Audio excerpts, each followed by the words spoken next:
শেখ হাসিনাকে দেশ থেকে বিতাড়িত করার পর থেকে বাংলাদেশের পরিস্থিতি এখনো অগ্নিগর্ভ। আর দিকে দিকে দেখা যাচ্ছে দেশের যেখানে যেখানে মুক্তিযুদ্ধের স্মৃতি রয়েছে সেটা স্মারক হতে পারে, বঙ্গবন্ধুর মূর্তি হতে পারে, ফলক হতে পারে, সমস্ত কিছু ভেঙে গুড়িয়ে দিচ্ছে ইউনূস প্রশাসন। অশান্ত পরিস্থিতির মাঝেই প্রধান উপদেষ্টা বলছেন যে আমি অভিভূত ও বাকরুদ্ধ। জাতির কৃতি সন্তানদের সম্মান জানাতে পেরে আমরা সবাই আনন্দে আপ্লুত। নারী ফুটবল দল আমাদের জাতিকে বিশেষভাবে সম্মানিত করেছে, এর জন্য আমরা তাদের প্রতি কৃতজ্ঞ। তিনি আরও বলেন, গত বছরের 5ই অগস্ট ছাত্র জনতা অভ্যুত্থানের মাধ্যমে আমরা এক নতুন বাংলাদেশ পেয়েছি। এর মধ্যে দিয়ে সুযোগ এসেছে নতুন বাংলাদেশ নির্মাণের। পাশাপাশি তিনি ভাষা দিবস নিয়ে বলেন যে আমরা জানি 21শে ফেব্রুয়ারি আত্মপরিচয় অভিলাষী স্মারক। 1952 সালে এই মাসে রাষ্ট্রভাষা প্রশ্নে পাকিস্তানি শাসকদের চাপিয়ে দেওয়া অন্যায় সিদ্ধান্তের প্রতিবাদে রুখে দাঁড়িয়েছিল ছাত্র সমাজ। ঢাকার রাজপথে সেখানে রীতিমতন বাংলা ভাষাকে রাষ্ট্রভাষা হিসেবে প্রতিষ্ঠা করা হয়েছিল। এই ভাষা আন্দোলনের মধ্যে দিয়ে আমাদের স্বাধিকার চেতনার এক অবিশ্বাস্য জাগরণের সৃষ্টি হয়। তিনি আরও বলছেন যে আমরা এখন অতীতের যে কোনো সময়ের চেয়ে শক্তিশালী, উদ্যমী এবং অবশ্যই সৃজনশীল। আমাদের তরুণ প্রজন্মের স্বপ্ন অতীতের যে কোনো প্রজন্মের থেকে দুঃসাহসী। তারা যেমন নতুন বাংলাদেশ সৃষ্টি করতে চায়, তেমনি একই আত্মবিশ্বাসে নতুন পৃথিবী সৃষ্টি করতে চায়। খুনে ধরা আত্মবিনাশী সভ্যতার বন্ধন মুক্ত হয়ে তরুণরা নতুন সভ্যতা গড়তে চায়। সে সভ্যতার মূল লক্ষ্য থাকবে পৃথিবীর সব সম্পদের ওপর প্রতিটা মানুষের সমান অধিকারকে নিশ্চিত করা, মানুষের স্বপ্ন দেখা এবং স্বপ্ন বাস্তবায়নের সুযোগ নিশ্চিত করা, মানুষের জীবনযাত্রাকে এমনভাবে গড়ে তোলা যাতে পৃথিবীর অস্তিত্ব কোনোভাবে বিঘ্নিত না হয়। শোনাবো আপনাদের মোহাম্মদ ইউনূসের কথা। গত বছরের 5ই অগস্ট ছাত্র শ্রমিক জনতার অভ্যুত্থানের মধ্য দিয়ে আমরা পেয়েছি এক নতুন বাংলাদেশ। এই বিজয়ের মধ্য দিয়ে সুযোগ এসছে এই নতুন বাংলাদেশ নির্মাণের। আজ এই পদক প্রদান অনুষ্ঠানে আমি গভীর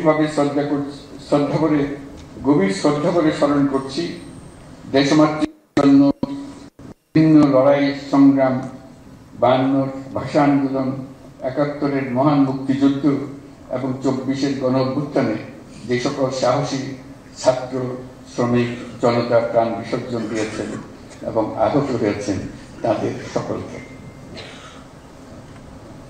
দেশের পরিবর্তিত পরিস্থিতিতে এবারের অমর একুশে নতুন তাৎপর্য নিয়ে আমাদের সামনে উপস্থিত হয়েছে।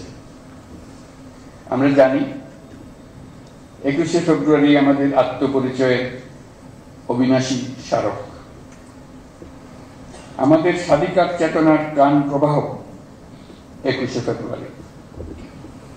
1952 সালের এই ফেব্রুয়ারি মাসেই রাষ্ট্রভাষা প্রশ্নে পাকিস্তানি শাসকদের চাপিয়ে দেওয়া অন্যায় সিদ্ধান্তের প্রতিবাদে রুখে দাঁড়িয়েছিল ছাত্র সমাজ। ঢাকার রাজপথে বুকের তাজা রক্ত ঢেলে বাংলা ভাষাকে রাষ্ট্রভাষা হিসেবে প্রতিষ্ঠিত করেছিল। এই ভাষা আন্দোলনের মধ্যে দিয়ে আমাদের স্বাধিকার চেতনার এক অবিশ্বাস্য জাগরণ সৃষ্টি হয়েছে।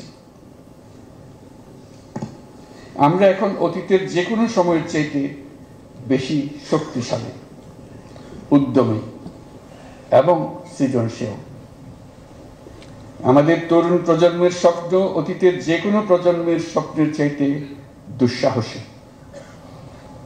তারা যেমন নতুন বাংলাদেশ সৃষ্টি করতে চায়, তেমনি একই আত্মবিশ্বাসে নতুন পৃথিবীর সৃষ্টি করতে চায়।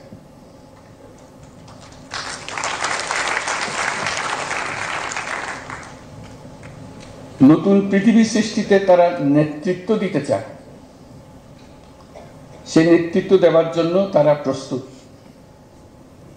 ছেলেরাও প্রস্তুত, মেয়েরাও প্রস্তুত। তারা ঘুণে ধরা আত্মবিনাশী সভ্যতার বন্ধন মুক্ত হয়ে তাদের স্বপ্নের নতুন সভ্যতা গড়তে চায়। সেই সভ্যতার মূল লক্ষ্য থাকবে পৃথিবীর সকল সম্পদের উপর প্রতিটি মানুষের সমান অধিকার নিশ্চিত করা, প্রতিটি মানুষের স্বপ্ন দেখার এবং সেই স্বপ্ন বাস্তবায়নের সকল সুযোগ নিশ্চিত করা, মানুষের জীবনযাত্রাকে এমনভাবে গড়ে তোলা যাতে করে পৃথিবীর অস্তিত্ব কোনো রকমে বিঘ্নিত না হয় এবং পৃথিবীর উপর বসবাসরত সকল প্রাণীর সুস্বাস্থ্য নিয়ে বেঁচে থাকা কোনো রকমে বিঘ্নিত না হয়। আজ এই মহান শহীদ দিবস ও আন্তর্জাতিক মাতৃভাষা দিবস 2025 উদযাপনের স্মরণীয় দিনে আমরা জাতির এই স্বপ্নের আশু বাস্তবায়ন নিশ্চিত হোক এই কামনা করছি। দেশে দেখিয়ে যারা আজ জাতির পক্ষ থেকে স্বীকৃতি পেলেন কৃতজ্ঞতা জানাচ্ছি এবং তাদেরকে আবারও অভিনন্দন জানাচ্ছি। মহান আল্লাহ আমাদের স্বপ্ন বাস্তবায়নে সহায়ক হোক। দিন এগোচ্ছে কিন্তু বাংলাদেশের পরিস্থিতিতে কোনো পরিবর্তন নেই। গোটা দেশ জুড়ে বিরাজ করছে অরাজকতা। সে দেশে মৌলবাদীরা লাগাতার ভারত বিরোধী মন্তব্য করে চলেছে, যদিও আন্তর্জাতিক বিশেষজ্ঞরা মনে করেন যে ধারেবারের সব দিক থেকেই বাংলাদেশের থেকে এগিয়ে রয়েছে ভারত। এবার কি সে কথা স্বীকার করে নিচ্ছেন খোদ বাংলাদেশের অন্তর্বর্তী সরকারের প্রধান উপদেষ্টা মোহাম্মদ ইউনূস? একটি অনুষ্ঠানে তাকে বলতে শোনা যায় যে ভারত আর চীন তারা দ্রুত গতিতে এগিয়ে যাবে। আর শুধু তাই নয়, চীন ও ভারতের মাঝখানে থাকায় এই দুই দেশের সাহায্যেই বাংলাদেশ এগোবে বলেও কার্যত বলতে শোনা যায় ইউনূসকে। শুনে নেব তিনি ঠিক কি বলেছিলেন। ভারত আর চীন তারা দ্রুত গতিতে এগিয়ে যাবে। আমরা যেহেতু মাঝখানে আছি, আমাদেরকে ফেলে যেতে পারবে না। তাদের বাতাসে আমরা উঠতে থাকবো। সেই থেকেই আমার বদ্ধমূল ধারণা বাংলাদেশের ভবিষ্যৎ অতি চমৎকার, তার অবস্থানের কারণে। তখন দুই জায়ান্টের কথা বলেছিলাম, দুই মহাশক্তি। এখন আর দুই মহাশক্তির কথা বলি একই সঙ্গে, 4 মহাশক্তি। আমাদের কি অপূর্ব সুযোগ! আমাদের সামনেই বিস্তীর্ণ মহাসাগর, আমাদের উপকূল ভূমি, সাগরের সঙ্গে আমাদের লাগোয়া উপকূল। এই একটা মস্ত বড় সুযোগ। পৃথিবীর দরজা আমাদের সামনে খোলা। আমরা দিন ব্যবহার করতে জানিনি।